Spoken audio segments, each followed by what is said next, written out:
Well, hello all, and it has been a while, hasn't it? My museum is long overdue for another relic, so today we're gonna put one in, and the relic we are having today may surprise some people because today we will be adding to our museum the wonderful game that is Chopper X, and that may actually be a bit of a problem because Chopper X was published by Mastertronic in 1989, but it was coded by Paradox.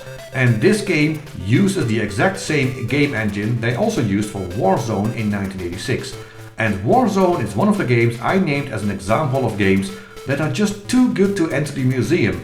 And that example was just to show how low I have set the bar for something to actually get a place in this museum.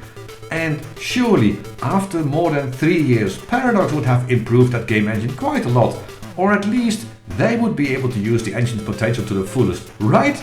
Well, let's just say I'm just going to play the game and I'm actually going to compare it a bit to Warzone, and I am sure together we will find out why this release truly deserves its place as a relic in the Shameless Trash Museum. And here we are after starting up the game, and immediately the first thing we are confronted with is the music. So that's the first thing we're going to compare to Warzone. And if you can call this 30-second loop music, because it's just absolutely annoying and horrible, and yes, it will play through the entirety of the game, even during gameplay and in the title screen. And yes, I know, this game actually supported MIDI, but how much better do you think this music is going to sound using MIDI? Exactly, not better at all. So the music is at least as bad, if not even worse than Warzone, so we're not off to a good start. And I haven't even talked about graphics, sound effects, gameplay, etc. yet. But I will do so while trying to start the game, and I must warn you, I really suck at this game. My gameplay just really sucks. Remember, this video is not about gameplay, this channel is not about gameplay. It's about nostalgia when playing games for the first time after more than 3 decades, and this museum is to record mistakes from the past so people can learn from them for the future. Which they probably won't, so let's just start playing. And immediately, yeah, some tanks are here, they immediately start firing bullets at me, and you sort of have to know where they are. And so let's talk about the graphics first. They more or less look exactly the same like Warzone. Actually, they look a little bit worse.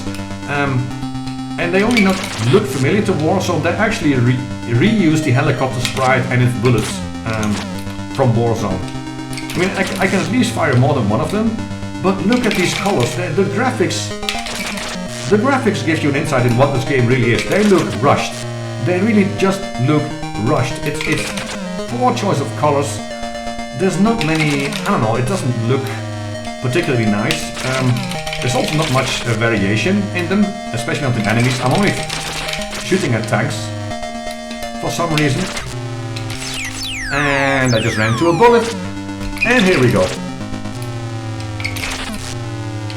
I died and I have to start from the beginning of the level, which is also really annoying.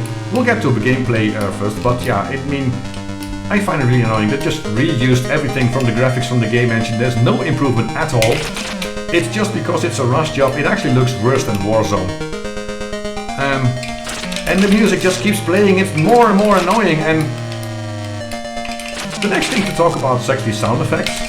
And I must say, I have a soft spot for the sound effects in Paradox games, and I really wish the guy was working for a different game company. Because I feel his talent is really wasted here, but as chiptune sound effects go, I think the sound effects from Paradox are actually quite good. Although I must also admit... Sorry, I had to... Oh, what? Oh man, I thought I was maneuvering my helicopter right to avoid all the bullets. But here we are again at the beginning of the level. But the sound effects are actually quite nice from Paradox. I have to at the same time admit, the sound effects for this game are actually worse than the ones from Warzone. I don't know why, there's just less of them, I think. And we really get to the next thing we can compare in this game, which is the high score screen, which is also almost exactly the same as the one in Warzone. Almost exactly the same, to be precise, because the one thing they removed is the best bit that Warzone had in this high score screen, which is the use of the Easter egg in the Atari ST character set. But unfortunately, JR Dubs is no longer there, there's just an empty space. And I don't know why that is.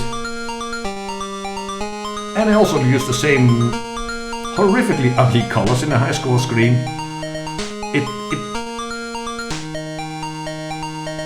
I don't know why. But yeah, we go back to the title screen. So we talked about graphics, sound effects and music. And so far we are not doing very well. Because I don't see any improvement over the course of 3 years. It's actually worse than the Warzone game, and that really is a problem.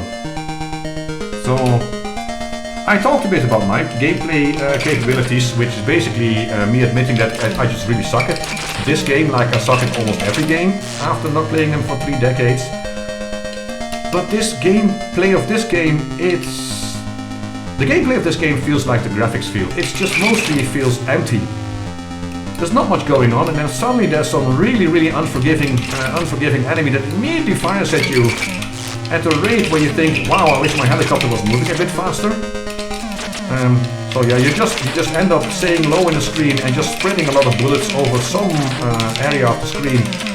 So at least any enemy that spawns over there will immediately be dead without firing a bullet at you. And even then you see you sometimes miss them. And I think there's more tanks here that you need to fire on, and well, I can't get that thing. Oh, I can get that thing. And I think this gun there is actually the first time I see some variation in enemy. This is the first time I shot it's not a tank. Let's just show you how empty the gameplay is. And again, it's worse than Warzone. It just feels rushed. It feels like they just really had to really quickly make some game. Ooh, sorry, I had to. It's so difficult to talk and think and play the game at the same time. And again, here nothing is going on. And now there's a helipad, which means I get this Atari ST font that just goes right on top of the graphics, saying that okay, yeah, and it's also sometimes better to ignore a lot of the enemies, because if you try to move about in between the bullets, you mostly just get killed. And we're back to tanks again. But the gameplay just, I don't know, there's no real progressive difficulty. It's just whenever there are enemies, they always spawn on the top of the screen, and it gets very unforgiving very fast. And the only way to get better at it is just learn the patterns. Because the patterns are actually quite simple and they are always the same, and I'm dying. And of course when you die you have to start right at the beginning of the level, not from where you lost your life, which is really annoying if you almost made it to the end. You just have to start over all over again. Oh. And